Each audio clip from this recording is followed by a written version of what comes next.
আজিকর চিকিৎসক পড়ুয়া খুন এবং ধর্ষণের ঘটনায় প্রকৃত সত্য নিয়ে একাধিক প্রশ্ন রয়েছে। সেই সঙ্গেই হাসপাতাল কর্তৃপক্ষের কর্তব্যে গাফিলতি এবং তা আড়াল করার চেষ্টার অভিযোগ নিয়েও নানান তথ্য পাচ্ছেন তদন্তকারীরা। আজিকরের প্রাক্তন অধ্যক্ষ সন্দীপ ঘোষ যা বলছেন তার গরমিল খুঁজে বের করতে পলিগ্রাফ পরীক্ষা করানোর কথাও ভাবছে সিবিআই। পাশাপাশি এই ঘটনায় ধৃত সিভিক ভলেন্টিয়ার সঞ্জয় রায়ের পলিগ্রাফ পরীক্ষাও করাতে চায় কেন্দ্রীয় তদন্তকারী সংস্থা।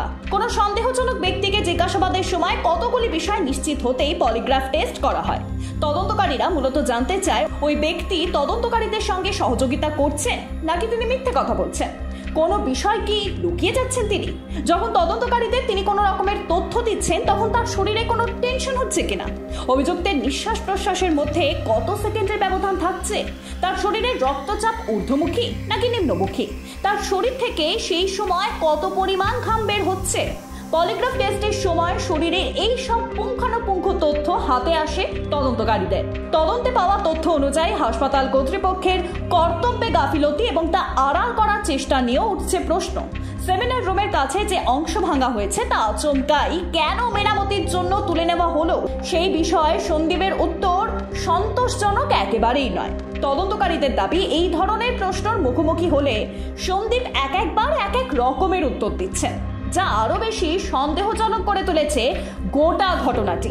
এমনকি তার বয়ানে বিভিন্ন অসঙ্গতি থাকায় পলিগ্রাফ টেস্ট অত্যন্ত গুরুত্বপূর্ণ বলে মনে করছেন তদন্তকারীরা।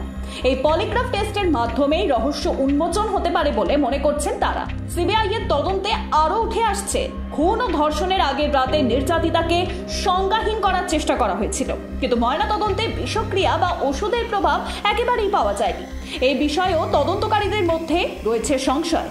তা নিয়ে হাসপাতালের অন্যান্য চিকিৎসক এবং কর্মচারীদের জিজ্ঞাসাবাদ করা হচ্ছে। এদিকে এই ঘটনায় একমাত্র গ্রেফতার করা হয়েছে সঞ্জয় রায়কে, তাই তার পলিগ্রাফ টেস্ট করা অত্যন্ত জরুরি বলে মনে করছেন গোয়েন্দারা।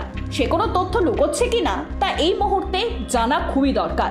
এই নিয়ে বৃহস্পতিবার শুনানির পর সঞ্জয়ের পলিগ্রাফ পরীক্ষার বিষয়টি শুক্রবার বিকেল 5টার মধ্যে বিবেচনা করার জন্য শিয়ালদা আদালতকে নির্দেশ দিয়েছে সুপ্রিম কোর্ট।